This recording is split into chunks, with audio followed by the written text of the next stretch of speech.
পেতে চাও, নামাজে এসে আমি আল্লাহকে জানাও। যদি তুমি কারবারে উন্নতি করতে চাও, তাহলে নামাজে এসে সিজদায় গিয়ে আমি আল্লাহর সঙ্গে কথা বলে নাও। যদি তুমি শিক্ষায় উন্নতি করতে চাও, তাহলে নামাজে এসে আমি আল্লাহর সঙ্গে সিজদায় গিয়ে জানিয়ে দাও। আমার আল্লাহ তাই জানিয়ে দেন, ওয়াস্তাইনু বিস-সাবরি ওয়াস-সালাহ, বান্দা তোরা আমার কাছে সাহায্য প্রার্থনা করো ধৈর্য এবং নামাজের মাধ্যমে। আল্লাহর কাছে চাইতে গেলে দুই ভাবে চাইতে হয়, একটা হলো ধৈর্য, আর দুই নাম্বার হলো নামাজের মধ্যে দিয়ে চাইতে হয়। চাইবেন কার কাছে? জেরেবান কার কাছে? নাকি পীরের কাছে? কার কাছে? দাদা হুজুরের কাছে চাইবো? রাগ করছেন নাকি? হ্যাঁ দেন না, বলে ছোট হুজুরের নাতি হয়ে এইসব কি বলছেন আপনি? হ্যাঁ বাবা, আমরা কোনো ভণ্ড পীরের মুরিদ নয়, আমরা হক পীরের মুরিদ। হক কথা বলতে গিয়ে আমাদের মুখ কাঁপে না, ভণ্ডামি দাদা হুজুরের সেলসেলায় নাই। তো আমরা চাইবো কার কাছে? দাদা হুজুরের কাছে না আল্লাহর কাছে? জোরে বলেন একটু, হ্যাঁ দেন, জোরে বলেন। আল্লাহর কাছে চাইবো। আমরা দাদা হুজুরের দরবারে গেলে দাদা হুজুরের ওসিলা দিয়ে চাইবো, আমরা ওসিলা মানি। এক শ্রেণীর মৌলবী আবার ওসিলা মানে না, বুঝতে পারছেন? ওসিলা ছাড়া কিছু হবে? মাইক ছাড়া, মাইকের ওসিলা ছাড়া আমার আওয়াজ দূরে পৌঁছাতো? যেটা বলেন, হ্যাঁ কি গো, ডাক্তারের ওসিলা ছাড়া আপনি ওষুধ পাবেন? হ্যাঁ, আপনি কোরআন ছাড়া আল্লাহ চিনতে পারবেন? নবী ছাড়া আল্লাহ পেতেন? আলেম ওলামা ছাড়া, দাদা হুজুর ছাড়া, আলেম ওলামা ছাড়া আল্লাহ এবং রাসূলকে বুঝতে পারতেন? এক শ্রেণীর মোল্লা মৌলবী বলছে হুজুররা বলে গাছে উঠতে গেলে ডাল ধরতে হয়। তা আমরা যে গাছের ডাল নাই সে গাছে উঠবো, নারকেল গাছ। বলছেন নারকেল গাছে উঠবো। আমি বলি নারকেল গাছে উঠবে, ডাল নাই, ভালো জিনিস। যদি কেউ তোমার আগে তেল মাখিয়ে দেয় তাহলে কি করবে? উঠতে পারবে তো? যতবার চেষ্টা করবে ততবার ফসকে পড়বে, অত সহজ নয়। ভাইরা আমার, আমরা ওসিলা হিসাবে মানি আল্লাহর কোরআন থেকে প্রমাণ, ইয়া আইয়ুহাল্লাযীনা আমানুত্তাকুল্লাহ ওয়াবতাগু ইলাইহিল ওসিলা। এই ওসিলা মানে হলো মাধ্যম। কোরআন মাজিদে আরেকটা ওসিলা আছে যেটা হারাম, সেটা হলো কি? সেটা হলো ওসিলা এক ধরনের উট। জাহেলিয়াত যুগে এই ওসিলা উট ছিল, এই উট হারাম, বুঝতে পারছেন? কিন্তু এই ওসিলা এর স্পেলিং, এর বানান আলাদা। এই ওসিলা মানে হলো মাধ্যম। আল্লাহ নিজে বলছেন মাধ্যম অবলম্বন করো। আমরা ওলি আউলিয়াদের ওসিলা হিসাবে মানি, আলেম ওলামাদের ওসিলা হিসাবে মানি, কোরআন মাজিদকে ওসিলা বলে মানি, বুঝতে পারছেন? এই জন্য বলি, অত যখন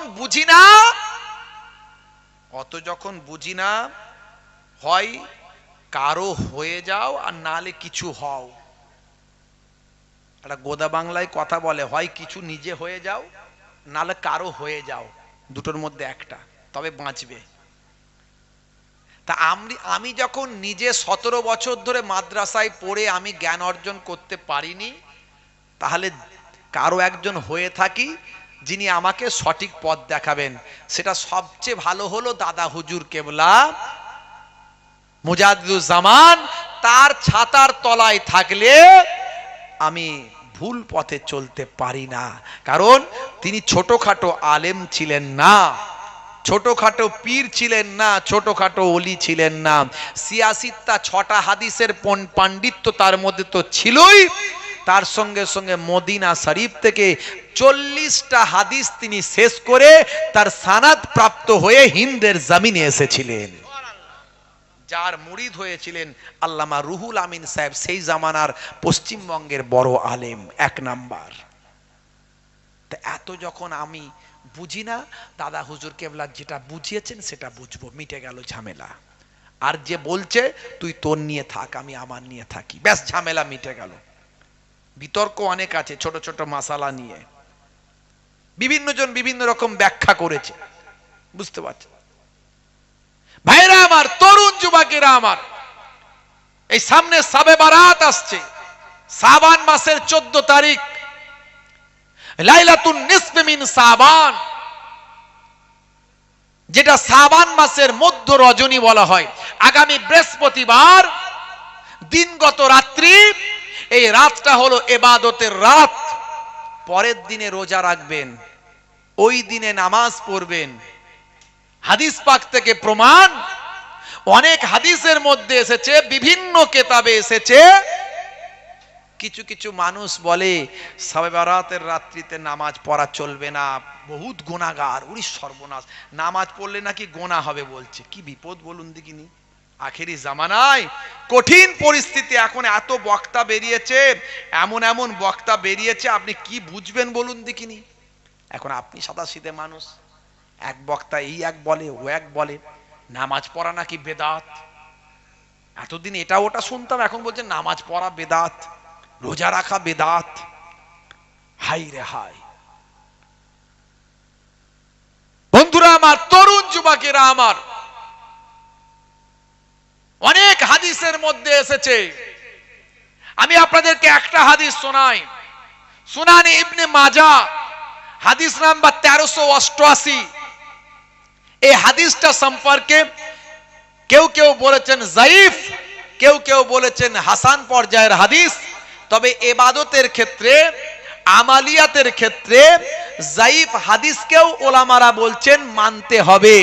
যদি সেটা যায়িফ হয়, দুর্বল হয়, মানে সেটা তো নবীর কথা নয় তা নয়, দুর্বল, তার কোনো রাবি বা কার কাছ থেকে শুনেছেন, সেক্ষেত্রে একটা দুর্বলতা আসতে পারে, যে ওই ব্যক্তিটা বলেছেন, এটা একটু গন্ডগোলে হতে পারে। কিন্তু যদি সেটা ইবাদতের ক্ষেত্রে, ভালো কিছুর ক্ষেত্রে হয়, ওলামারা বলছেন ওটা মানবে, মেনে চলা জায়েজ, মেনে চলা উত্তম। এছাড়া এই হাদিসটাকে অনেকে আবার হাসান পর্যায়ের হাদিস বলেছেন, অনেকে বলেছেন এই হাদিসটা সঠিক হাদিস, কোনো অসুবিধা নাই। ইবনে মাজাহ শরীফের হাদিসের মধ্যে এসেছে, ভাইরা আমার, তরুণ যুবকেরা আমার, মুরব্বিয়ানেরা আমার, আন আলী ইবনে আবি তালিব রাদিয়াল্লাহু তাআলা আনহু ক্বালা ক্বালা রাসূলুল্লাহ সাল্লাল্লাহু আলাইহি ওয়াসাল্লাম।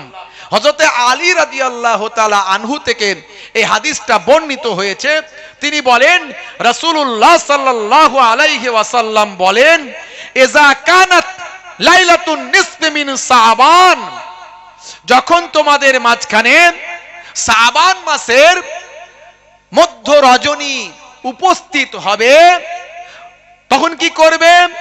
ফাকুমু লাইলাহা ওয়াসুমু ইয়াওমাহা, তোমরা রাতের বেলা নামাজ পড়বে, দিনের বেলা রোজা রাখবে। জোরে হবে না? আচ্ছা, নামাজ পড়া রোজা রাখা ভালো না খারাপ? জোরে বলেন না। কোন খারাপ কাজ এটা? তাহলে এটাকে কেউ কি করে বেদাত বলে, চলবে না বলে, হারাম বলে। কি আশ্চর্য! কত রকমের মৌলবি বেরিয়েছে এখন। আমেরিকা, ব্রিটেন, এদের কাছ থেকে সব ডলার পায়, ডলার, এদের অ্যাকাউন্টে ডলার ঢুকে যায়। আর এরা এই সমস্ত, যখন যেটা আমাদের প্রোগ্রামগুলো আসে, এই শবে কাদারের সময় আসবে, তখন ওরা একটা ফতোয়া দেবে। শবে বারাতের সময় আসবে, একটা ফতোয়া দেবে। শবে মেরাজের সময় আসবে, একটা ফতোয়া দেবে। হ্যাঁ, যখন যেটা ইসলামের মধ্যে আসবে, ওরা সেগুলো তার ঠিক নেগেটিভ একটা বিরোধিতামূলক ফতোয়াবাজি করে ইন্টারনেটে ভাইরাল হয়ে যাবে, মানুষের মধ্যে বিভ্রান্ত তৈরি হয়ে যাবে। আল্লাহর নবী বলতেন, কি বলছেন? যে ইজা কানাত লাইলাতুন নিসফি মিন শাবান ফাকুমু লাইলাহা ওয়াসুমু ইয়াওমাহা ফাইন্নাল্লাহা ইয়ানজিলু ফিহা লিগুরুবিশ শামসি ইলা সামাঈদ দুনিয়া ফায়াকুলু আলা মিন মুস্তাগফিরিন ফাআগফিরা লাহু আলা মুস্তারজিকুম ফাআরযুকুহু আলা মুবতালা ফাউআফিয়া আলা কাযা আলা কাযা হাত্তা ইয়াতলু আল ফজর। হে তরুণ যুবকেরা, আল্লাহর নবী বলছেন যে ওই দিন আল্লাহ তাআলার কি হয়? আল্লাহ তাআলার রহমত, আল্লাহ তাআলার রহমত পৃথিবীর নিকটতম আকাশে নেমে আসে, এবং আল্লাহ তাআলার পক্ষ থেকে ঘোষণা করা হয়, বলা হয়, কে আছো আমার কাছে ক্ষমা প্রার্থনাকারী, আমি তোমাদের ক্ষমা করে দেব। কে আছো আমার কাছে রিজিক প্রার্থনাকারী, আমি তোমাকে রিজিক দান করব। কে আছো রোগ মুক্তি পেতে চাও, রোগ মুক্তি পেতে চাও, আমি তোমার রোগ মুক্তি দেব। আলা কাজা আলা কাজা হাত্তা ইয়াতলু আল ফজর, এই রকম ভাবে ফজর পর্যন্ত বলা হয়। জোরে বলুন সুবহানাল্লাহ। এই রাত্রিতে বেশি বেশি নামাজ পড়বেন। কি করবেন? বেশি বেশি নামাজ পড়বেন। অনেকে এই রাত্রে একটু জিয়ারত করতে যান, করবেন, করতে বারণ করছি না, জিয়ারত করবেন। কারণ জিয়ারত করলে মরণের কথা স্মরণে আসে। জুরু কবুরা ফাইন্নাহা তুযাক্কিরুল মাউতা, তোমরা আল্লাহর মুমিন মুমিনাদের কবরগুলো জিয়ারত করবে, তোমাদের মরণের কথা স্মরণে আসবে। কিন্তু নামাজ ছেড়ে দিয়ে রাত ভোর শুধু জিয়ারত করছে, ঘুরে ঘুরে বেড়াচ্ছে, মোটরসাইকেলে হই হই করছে, নামাজই পড়লো না। 10 রাকাত নামাজই পড়লো না, 20 রাকাত নামাজই পড়লো না। এগুলো নফল নামাজ। এগুলো কি? নফল নামাজ। 2 রাকাত করে পড়বেন, যত খুশি পড়বেন, কোনো আপত্তি নাই। বুঝতে পারছেন? আপনি রাত্রে 1টা পর্যন্ত পড়ার পরে একটু ঘুম পাচ্ছে, মনটা চাইলো একটু জিয়ারত করে আসি, মুরব্বীদের কবরগুলো জিয়ারত করি, ওলিয়া উলিয়াদের কবরগুলো জিয়ারত করি। যান, জিয়ারত করে এসে ফজরের আগে ঢুকে যান, এসে আবার ফজরের নামাজটা পড়ে নিয়ে তবে ঘুমান। বলে হালুয়া রুটি খাওয়া, মানুষকে খাওয়ানো, ক্ষীর করে খাওয়ানো, বলে ওই যে কি বলে না আপনার ওই একটু খিচুড়ি করে খাওয়ানো, সবার হারাম, বেদাত। উরি বাপরে, কঠিন গুনাহ হয়ে যাবে। হ্যাঁ রে ভাই, লোককে খাওয়ালে গোনা হয় কখনো? লোককে কোনোদিন খাওয়ালে গোনা হয়? সব কোনোদিন হয় কোনোদিন? তবে হ্যাঁ, যদি মনে করেন যে এটাই হলো আমার মনে হয় শবে বারাত, হালুয়া রুটি খাইয়ে দিলাম মানে শবে বারাত হয়ে গেল, তাহলে গুনাহগার হবেন।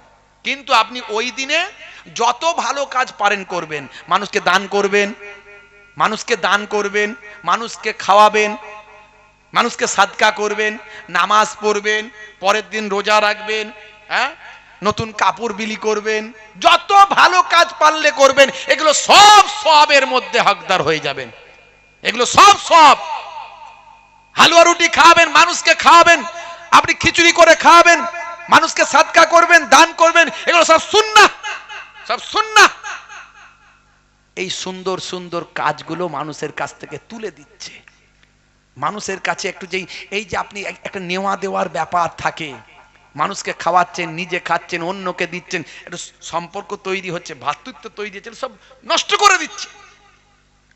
আখেরি জামানা, ঈমান বাঁচানো বড্ড দায়। এই জন্য বলি বাবা, একটা ছাতার তলায় থাকুন, একটা বট গাছের তলায় থাকুন, 2 নৌকায় পা দিতে যাবেন না।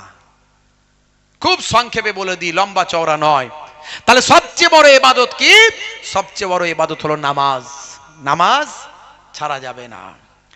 হে তরুণ যুবকেরা, হে আমার বন্ধুরা, আল্লাহ বললেন বান্দারে, পৃথিবীতে তোমাকে অনেক নিয়ামত দিয়েছি, অনেক নিয়ামত দিয়েছি, তার বিনিময়ে একটা জিনিস চেয়েছি, সেটা হলো নামাজ, সেটা হলো আমার ইবাদত, সেটা হলো রোজা, সেটা হলো হজ যাকাত, সেটা হলো আমার ইবাদত।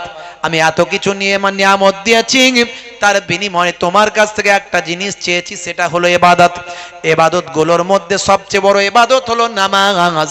হে তরুণ যুবকেরা, রোজা হজ যাকাত তো আছে, তার সঙ্গে সঙ্গে নবীর সুন্নত গুলো আপনার জন্য ইবাদত। মনে রাখবেন, ডান দিকে কাত হয়ে ঘুমানো সুন্নত, বসে পানি পান করা সুন্নত, চেটে বুচে খাবার খাওয়া সুন্নত, অনেক সুন্নত আছে। ছোটদের স্নেহ করবেন, বড়দের সম্মান করবেন, রাস্তা থেকে কষ্টদায়ক বস্তু সরিয়ে দেবেন, পিতামাতার সেবা করবেন, পিতামাতার দেখভাল করবেন, স্ত্রীর সঙ্গে ভালো ব্যবহার করবেন, বাড়িতে ছোট ছোট কাজগুলোতে স্ত্রীর সঙ্গে সহযোগিতা করবেন। এগুলো সব সুন্নত, সব ইবাদতের সওয়াব পাবেন। তবে মনে রাখবেন, সবচেয়ে বড় ইবাদত হলো নামাজ। সেই নামাজ ছেড়ে দিলে চলবে না। হে তরুণ যুবকেরা, হে আমার বন্ধুরা, শুনে রেখে দিন বাবা, ওই মহিলা ভাই আমার, দোস্ত আমার, জঙ্গলের ভিতরে বুড়ি মা, বৃদ্ধা মা, ভাই আমার আল্লাহর ইবাদতে নামাজে মাসগুল আছেন।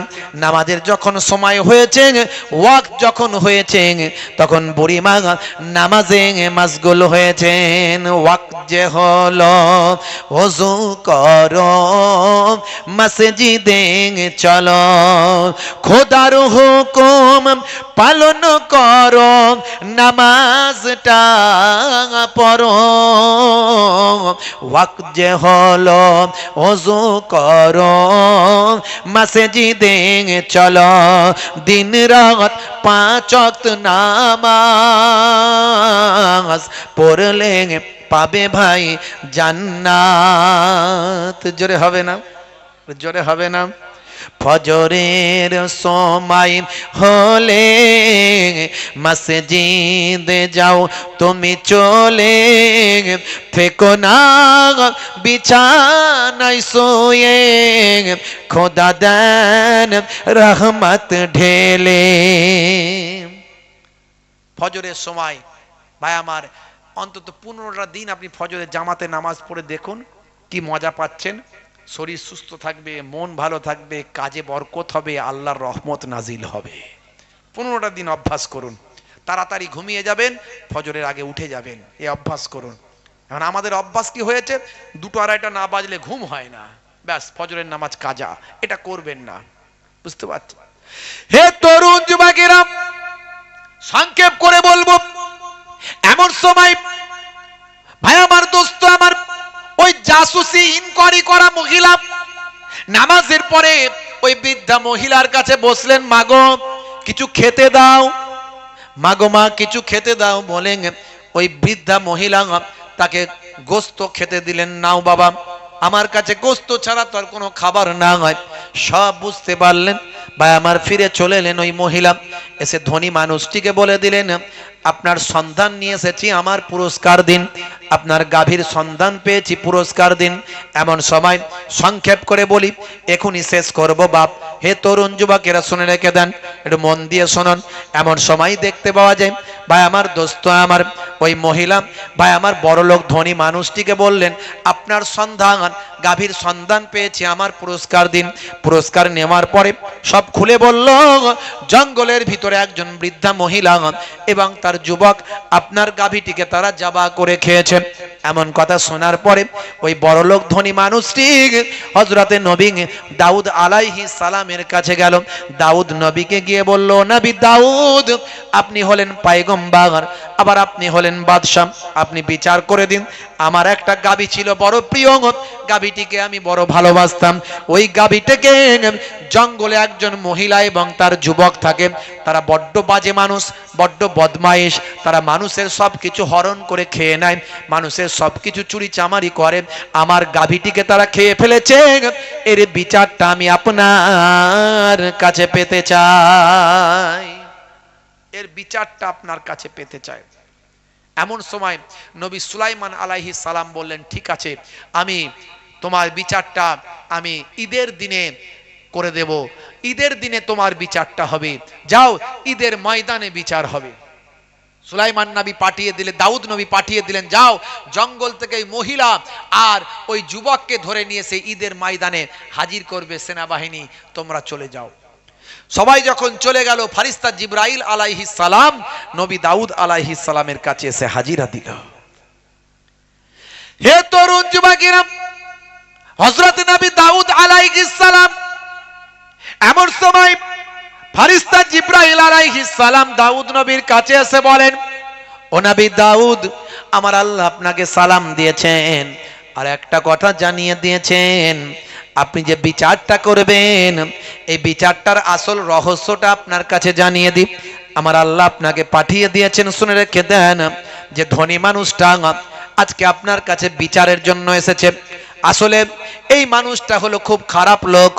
এ হলো একজনের গোলাম, ওই যে বৃদ্ধা আরো তার যুবক, ওই যে সন্তান, এদের স্বামী অর্থাৎ ওই বৃদ্ধার স্বামী তিনি হলেন আসল ধনী মানুষ। আর এই যে মানুষটা আজকে ধনী এ হলো তার গোলাম। এই গোলামকে সঙ্গে নিয়ে ওই ধনী মানুষটা ব্যবসায় গিয়েছিলেন। পথে সিরিয়ায় যখন পৌঁছেছিলেন, সিরিয়ায় যাবার পরে এই গোলামটি ধনী মানুষটিকে অর্থাৎ এই বৃদ্ধার স্বামীকে হত্যা করেন। বৃদ্ধার স্বামীকে হত্যা করে তার সমস্ত ব্যবসায়ীর মালপত্রগুলো সব হরণ করে। হরণ করে সেখান থেকে বিক্রি বাটা করে সে আজকে ধনী লোক হয়ে গিয়েছে। অর্থাৎ এই যে আজকের ধনী মানুষ এর যাবতীয় যা সম্পদ আছে সব অধিকার ওই বুড়িমা আর তার যুবক ছেলে। ফারিস্তা জিব্রাইল আলাইহিস সালাম সব বুঝিয়ে দিলেন। বুঝিয়ে দেওয়ার পরে আল্লাহর নবী বললেন ঠিক আছে। হে তরুণ যুবকেরা, তার সঙ্গী ফলোয়ার্সদের বললেন হুজুর, হে আমার সঙ্গী ফলোয়ার্স সাহাবারা, শুনে রেখে দাও, জেনে রেখে দাও, তোমাদেরকে একটা কিয়ামতের নমুনা দেখাবো। ঈদের ময়দানে তোমাদেরকে একটা কিয়ামতের নমুনা দেখাবো। বন্ধুরা আমার, তরুণ যুবকেরা শুনে রেখে দেন, ঈদের দিনে ঈদগাহে ঈদের নামাজের পরে ওই বৃদ্ধা মহিলার যুবক ছেলে সেখানে আছে। ধনী মানুষটি বললেন হুজুর আমার ফায়সালাটা করে দিন, এই বৃদ্ধা আর তার যুবক ছেলেকে চরম কঠিন শাস্তি দিন। তারা আমার গাভীটাকে ভক্ষণ করেছে, আমার সম্পদ হরণ করেছে, কঠিন শাস্তি দিন। সেই সময় হযরতে নবী দাউদ আলাইহিস সালাম বললেন, হে যুবক, হে ধনী মানুষ, শুনে রেখে দাও, তোমার বিচার তো অবশ্যই করব। আসল কথা হলো শুনে রেখে দাও, তুমি যাওয়ার পরে আমার আল্লাহর পক্ষ থেকে ফারিস্তা জিব্রাইল আলাইহিস সালাম আমার কাছে এসে সব রহস্য খুলে দিয়েছেন।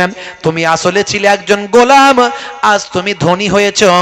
এই বৃদ্ধার স্বামী হলেন আসল ধনী, যাকে তুমি হত্যা করেছ। শুনে রেখে দাও, তোমার সাজা হবে ফাঁসি, আর তোমার সব সম্পদ এই বৃদ্ধা এবং তার যুবককে দিয়ে দেওয়া হবে। আজকের বিচার এটাই হলো আমার রায়। জোরে হবে না? এমন সময় ধনী মানুষটি বলল, হুজুর এটা আপনি ন্যায় বিচার করছেন? আমার গরু হারালো, আমার গরু খেয়ে ফেললো, বিচারের জন্য আমি এলাম, আর আপনি আমাকে বলছেন ফাঁসি দেবেন, আমার সব মাল নাকি ওদের দেবেন। এসব বানানো কথাবার্তা কোথায় পেলেন? হ্যাঁ, হে তরুণ যুবকেরা, আল্লাহর নবী বলেন আমি জানি তুমি এরকম কথা বলবে, এই জন্য আমি সবাইকে বলেছি যে কিয়ামতের একটা নমুনা দেখাবো, কিয়ামতের নিদর্শন দেখাবো। কিয়ামতের দিনে যেটা ঘটবে আজকে ঈদের মাঠে আমি সেটা ঘটাবো। আচ্ছা শোনো শোনো শোনো, আমি নবী দাউদ আলাইহিস সালাম বলি, মাবুদ আল্লাহ, তুমি আমাকে নবী বানিয়েছো, তুমি যদি আমার দোয়া কবুল করো তাহলে এই ব্যক্তির জবানটা বন্ধ করে দাও। এই ব্যক্তির জবানটা বন্ধ করে দিয়ে তার হাতের জবান খুলে দাও, তার পায়ের জবান খুলে দাও, তার শরীরের অঙ্গ পতঙ্গের জবান খুলে দাও। সেখান থেকে তার সত্য বয়ান আমাদের সবাইকে শুনিয়ে দাও, যেটা তুমি কিয়ামতের দিনে মানুষের মধ্যে থেকে করবে। মানুষের জবান সেদিন বন্ধ হবে। চোর বলবে আমি চুরি করিনি, আল্লাহ বলবেন হে চোরের হাত তুমি বলো চুরি করেছিল কিনা। হে তরুণ যুবকেরা, অপরাধী বলবে আমি অপরাধ করিনি, আল্লাহ বলবেন তার জবান বন্ধ করে দাও। হে অপরাধীর হাত তুমি বলো অপরাধ করেছিল কিনা। সুদখোর বলবে আমি সুদ খাইনি, আল্লাহ বলবেন হে হে জবান তুমি বন্ধ হয়ে যাও, সুদখোরের হাত তুমি বলে দাও সুদ খেয়েছিলে কিনা। হে তরুণ যুবকেরা, কিয়ামতের দিনে আমার আল্লাহ ঠিক এইভাবেই বিচার করবেন। সূরার নাম হলো সূরা সিন, সূরা ইয়াসিন। হে তরুণ যুবকেরা, আমার আল্লাহ বলছেন, হে দুনিয়ার মানুষ শুনে রেখে দাও, জেনে রেখে দাও, আমার আল্লাহ কোরআন মাজিদে সূরা ইয়াসিনের 65 নাম্বার আয়াতে আমার আল্লাহ বলছেন, আল-ইয়াওমা নাখতিমু আলা আফওয়াহিহিম ওয়া তুকাল্লিমুনা আইদিহিম ওয়া তাশহাদু আরজুলুহুম বিমা কানু ইয়াকসিবুন। জোরে হবে না? আল্লাহ বলছেন আমি তাদের মুখে সিল মোহর লাগিয়ে দেব, তাদের জবানটা তখন বন্ধ করে দেব, তাদের হাত আমার সঙ্গে কথা বলবে, তারা যা করত সে সম্পর্কে তাদের পাগুলো সাক্ষ্য দেবেন, তাদের পাগুলো সাক্ষ্য দেবেন, তাদের হাতগুলো আমার সঙ্গে কথা বলবেন। নবী দাউদ আলাইহিস সালাম সেই সময় ধনী মানুষটির দিকে আওয়াজ দিয়ে বললেন, হে মাবুদ আল্লাহ, তার জবানটাকে সিলমোহর করে দাও, তার হাতের জবান খুলে দাও, পায়ের জবান খুলে দাও। সঙ্গে সঙ্গে ওই ধনী ব্যক্তির হাতের জবান খুলে গেল। হাত থেকে বলতে শুরু করলাম, আপনি যা বলছেন ঠিক বলছেন ও নবী দাউদ আলাইহিস সালাম, আমি সেদিন এই ব্যক্তিকে, আমি এই মহিলার স্বামীকে আমি নিজে হাতেই তাকে হত্যা করেছিলাম। পা বলবে আমি গিয়েছিলাম, তার সমস্ত সম্পদ আমি নিজেই ভক্ষণ করেছিলাম। হযরতে নবী দাউদ আলাইহিস সালাম সমস্ত মানুষকে বললেন, দেখো দেখো, এইভাবেই কাল কিয়ামতের দিনে আমার আল্লাহ বিচারটা করবেন। কিয়ামতের নমুনা দুনিয়ার জমিনে আমি দেখালাম। জোরে হবে না? নবী দাউদ আলাইহিস সালাম কিয়ামতের নমুনা দুনিয়ার জমিনে ঈদগাহের মাঠে দেখালেন এবং নির্দেশ দিলেন, যাও ওই মহিলাকে, ওই পুরুষকে, ওই মানুষটিকে যে ধনী লোক বলে বিবেচিত ছিল তাকে নিয়ে গিয়ে ফাঁসি কাস্টে ঝুলিয়ে দাও। আর তার যাবতীয় সম্পত্তি যা আছে সব এই মহিলার স্বামীর সম্পত্তি থেকে সে আজকে রোজগার করেছে, সব সম্পত্তির হকদার ওই মহিলাকে দিয়ে দাও, তার সন্তানকে দিয়ে দাও। বন্ধুরা আমার, তরুণ যুবকেরা আমার, আমি আপনাদের কাছে এই আলোচনার মধ্যে দিয়ে এটাই বোঝাতে চেয়েছি, প্রথম কোরআন সম্পর্কে বলার চেষ্টা করেছি যে কোরআন যা বলা হয়েছে কোরআনে সত্য। কোরআন যদি সত্য হয়, হাদিস যদি সত্য হয়, আল্লাহ সত্য, নবী সত্য। আল্লাহ এবং নবী যদি সত্য হয়, আল্লাহর নির্দেশ সত্য। অর্থাৎ আমাদের নামাজি হতে হবে, আর কিয়ামতের দিনে আমাদের বিচারটা কিভাবে করবেন সেটা মনে রাখতে হবে। তাই কোনো অন্যায় করার আগে আমাদের ভাবতে হবে, আমাদের অঙ্গ পতঙ্গের জবান আল্লাহ খুলে দেবেন। কিয়ামতের দিনে বিচার মিথ্যার আশ্রয় আমরা নিতে পারবো না। হে যুবকেরা, আজ থেকে তওবা করি, একমাত্র তওবাই হলো আমাদের রাস্তা। পূর্বের যাবতীয় গুনাহকে এক তওবায় আমার আল্লাহ পাহাড় পরিমাণ গুনাহকে মাফ করে দিতে পারেন। জোরে হবে না? আজ থেকে প্রতিজ্ঞা করুন, আমি তওবা করছি আল্লাহ, আমি আর অন্যায় কাজ করব না। আজ থেকে প্রতিজ্ঞা করুন, আমি নামাজি হয়ে যাব। বলুন ইনশাআল্লাহ, বলুন ইনশাআল্লাহ। কারা কারা নামাজ পড়বেন একটু হাত তুলে দেখান তো বাপ, দেখি কারা কারা নামাজ পড়বেন। আল্লাহ ক্যান্সার দিতে পারে, টিউমার দিতে পারে, প্যারালাইজড বানাতে পারে, হার্ট অ্যাটাক দিতে পারে। একটু হাত তোলেন। নারে তাকবীর, নারে তাকবীর। মাশাআল্লাহ। প্রত্যেকে নামাজ পড়বেন, নামাজ ছাড়বেন না বাপ। আল্লাহর জন্য কথা বলছি, হেদায়েতের জন্য বলছি। বাবা মার 5 ওয়াক্ত নামাজটা পড়বেন, ছাড়বেন না। কাজা হলে কাজা পড়বেন, দাঁড়িয়ে পড়তে কষ্ট হয় বসে পড়বেন, বসে কষ্ট হয় শুয়ে শুয়ে নামাজ পড়বেন, ইশারায় ইশারায় পড়বেন, তবুও নামাজ ছাড়বেন না বাপ। সবচেয়ে বড় ইবাদত হলো নামাজ। নামাজ ছেড়ে দিয়ে কেউ জান্নাতে যেতে পারবে না। নামাজ ছাড়বেন না। এই এক হলো। 2 নাম্বার আর একটা সুন্নত বলে যায়। আমি অনেক সুন্নতের কথা বললাম, কিন্তু কোন সুন্নত, সব সুন্নতের সওয়াব পাবেন কিন্তু কবরে গেলে দেখা যাবে না। একটা সুন্নত কবরে গেলে দেখা যাবে, সেটা কি? সেটা হলো মুখের দাড়ি। মুখের দাড়ি সবচেয়ে বড় সুন্নত। 1 লক্ষ বা 2,24,000 পয়গম্বরের সুন্নত। বন্ধুরা আমার, তরুণ যুবকেরা আমার, বড় দাড়ি রাখতে লজ্জা লাগছে, ছোট রাখুন। ইমানের শক্তি বেড়ে গেলে তখন বড় দাড়ি হবে, এখন ছোটই রাখুন। হ্যাঁ, দাড়ি তো এখন মুখের ফ্যাশন বাবা মার। দাড়ি তো মুখের সৌন্দর্য। বিরাট কোহলি দাড়ি রেখেছে, হরভজন সিং দাড়ি রেখেছে, লিওনেল মেসি দাড়ি রেখেছে, নেতা মন্ত্রী খেলোয়াড় প্লেয়ার দাড়ি রেখেছে, কত বড় বড় ব্যক্তিরা, নামি দামি লোকেরা দাড়ি রেখেছে। তারা ফ্যাশন মনে করে রেখেছে, মুখের সৌন্দর্য মনে করে রেখেছে। কিন্তু আপনি উম্মতে মুহাম্মাদি নবীর সুন্নত মনে করে রাখুন। তাতে দাড়িটা ছোট হলেও, আজ ছোট আছে, একদিন না একদিন বড় হয়ে যাবে দাড়ি। এই অবস্থায় যদি মারা যান, এই অবস্থায় যদি মারা যান, কবরে দেওয়ার পরে মুনকার নাকির ফারিস্তা যখন আসবে, বলবে মান রব্বকা, দেখতে পাবে নবীর সুন্নত বলে মুখে দাড়িটা রাখা, হতে পারে ওই দাড়িটা হবে নাজাতের জারিয়া। তাই দুটো জিনিস দিয়ে গেলাম আজকে। এক হলো নামাজ, দুই হলো মুখের দাড়ি। এই দুটো জিনিস যদি করতে পারেন, ইনশাআল্লাহ আমার আল্লাহ আপনাকে আমাকে নাজাত দেবেন, দুনিয়াতেও শান্তি দেবেন, আখিরাতেও মুক্তি দেবেন। বলুন ইনশাআল্লাহ। আল্লাহ রাব্বুল আলামিন আমাদের কবুল করেন, বলুন আল্লাহুম্মা আমিন, বলুন আল্লাহুম্মা আমিন। ভাইরা আমার, দুটো কথা বলার দরকার ছিল, বললাম। হক কথা, আল্লাহকে খুশি করার জন্য বললাম। আমার নবী ওয়াজ করেছিলেন, আবু বকর সিদ্দিক হুজুর হেদায়েত হয়েছিলেন, ওমর ফারুক হুজুর হেদায়েত হয়েছিলেন, ওসমান জিন্নুরাইন হুজুর হেদায়েত হয়েছিলেন। কিন্তু আমার নবী ওয়াজ করেছিলেন, আবু জাহিল হেদায়েত হয়নি, আবু লাহাব হেদায়েত হয়নি, উতবা সাইবা হেদায়েত হয়নি। নবীর কথায় সবাই হেদায়েত হয়নি, আর আমার কথা কোথাকারের কে দুটো আমরা ভাতে দিই। বুঝতে পারছেন? তবে বলার কর্তব্য বলে দিয়ে গেলাম। আল্লাহ বলছেন, হে নবী আপনি বলতে থাকুন, ফাযাক্কির ফাইন্না যিকরা তানফাউল মুমিনিন, you keep telling, believers will benefit.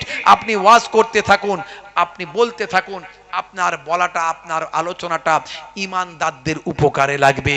যারা নেবার তারা নেবে, যারা নেবার তারা নেবে।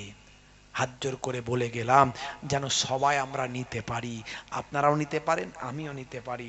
তাই নামাজটা ছাড়বেন না। 2 নাম্বার, মুখের দাড়িটা ছোট হলেও রাখুন। এই দুটো জিনিস যদি নিয়ে যেতে পারেন, 70 থেকে 90% অপরাধ আপনার কাছ থেকে সরে চলে যাবে ইনশাআল্লাহ। আল্লাহর কোরআন নিজেই বলছে, ইন্না সলাতা তানহা আনিল ফাহশাই ওয়াল মুনকার, নিশ্চয় নামাজ তোমাকে অশ্লীলতা ও অন্যায় থেকে দূরে সরিয়ে রাখবে। জোরে বলুন সুবহানাল্লাহ।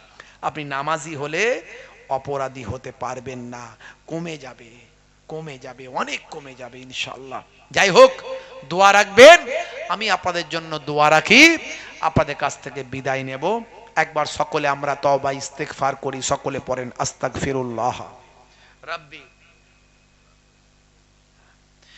সকলে পড়েন আস্তাগফিরুল্লাহ রাব্বি মিন কুল্লি জামবি ওয়া আতুবু ইলাইহি, লা হাওলা ওয়ালা কুওয়াতা ইল্লা বিল্লাহিল আলিউল আযীম।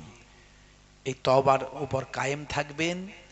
আজ থেকে তওবা করলেন, এই তওবার উপর মজবুত থাকবেন। আর ভাইরা আমার, প্রত্যেকে 3 বার সূরা ফাতিহা, 3 বার সূরা ইখলাস, 3 বার দরুদ শরীফ পাক তেলাওয়াত করেন, আখিরি মোনাজাত করা হবে।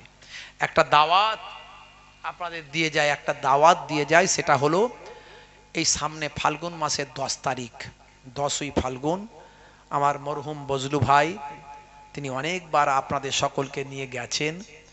এবছরে তিনি আর হায়াতে নাই, তার জন্য আমরা এখানেও আজকে দোয়া চাইব, আর আমার দরবারেতেও খাসভাবে দোয়া চাইব। খুব ভালোবাসার মানুষ ছিলেন, আমার খুব ভক্ত মহাব্বতের মানুষ ছিলেন, প্রায় প্রায় ফোন করতেন।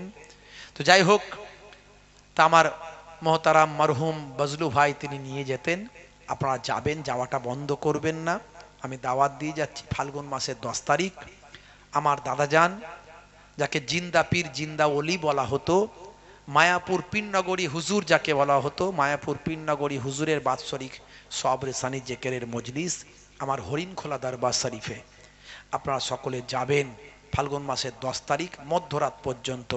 কমিটির ছেলেরা, গ্রামবাসী ভাইরা সকলকে আমি দাওয়াত দিয়ে যাচ্ছি, আপনারা যাবেন। বলেন ইনশাআল্লাহ। হ্যাঁ, নিয়ত করেন, বলেন ইনশাআল্লাহ।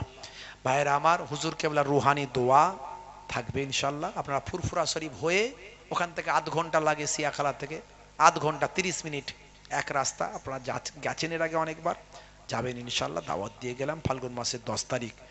3 বার প্রত্যেকে সূরা ফাতিহা, 3 বার সূরা ইখলাস, 3 বার দরুদ শরীফ পাক তেলাওয়াত করেন, মোনাজাত হবে। তাবারুক কি বসে খাবে? বসে খাবে, আচ্ছা। আর মোনাজাতের পরে সবাই লাইন করে বসে যাবেন, তাবারুক না খেয়ে কেউ যাবেন না। আউযুবিল্লাহি মিনাশ শাইতানির বিসমিল্লাহির রহমানির রহিম। লাইভ টাইপ করনি তো? আমার সবাই জানে লাইভ টাইপ হয় না।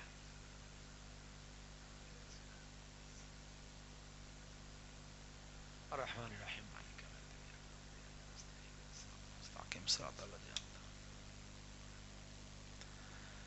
আলহামদুলিল্লাহি রাব্বিল আলামিন রহমানির রহিম মালিক ইয়াউমিদ্দিন ইয়াকা না'বুদু ওয়া ইয়াকা নাস্তাঈন ইহদিনাস সিরাতাল মুস্তাকিম সিরাতাল লাযিনা আন'আমতা আলাইহিম গায়রিল মাগদুবি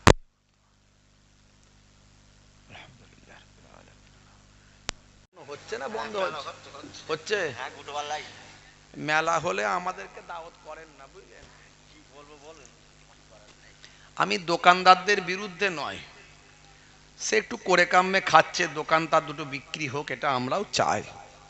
কিন্তু এই রাতের বেলা জলসার উদ্দেশ্যে মেলা হবে, 5টা গ্রামের ছেলে মেয়ে সেখানে সে ফোন নাম্বার নেবে, দেবে, গল্প করবে, সেজে গুজে ঘরের মহিলারা বেরোবে, এতে নেকির জায়গায় গোনা হবে। এরকম করলে আমাদেরকে দাওয়াত করার দরকার নাই। আপনারা জলসা করবেন, অসুবিধা নাই, আমাদেরকে করে লাভ নেই, আমাদের মন শান্তি হয় না। আমি দোকানের বিরুদ্ধে নয়, দোকান যদি করতেই হয় জোহরের নামাজের পর থেকে মগরিব পর্যন্ত দোকান দেবেন, ছেলেপুলেদের কত কেনার ইচ্ছা কিনে নেবে, দিনের আলোয় কোনো গোনা হবে না। এই রাতের বেলায় 5টা গ্রামের লোক আসবে, ছেলে আসবে, 5টা গ্রামের মেয়ে আসবে, গল্প গুজব হই হাই, মজলিসে লোক নাই, আল্লাহর কালামের অপমান অজনাসিয়াত এখানে করবে, 5টা লোক বসে থাকবে, সন্ধ্যা থেকে তো তাই হয়েছে। এগুলো করবেন না দয়া করে। যদি দোকান দিতেই হয় দিনের বেলা দোকান দিন, রাতের বেলা দেবেন না দয়া করে।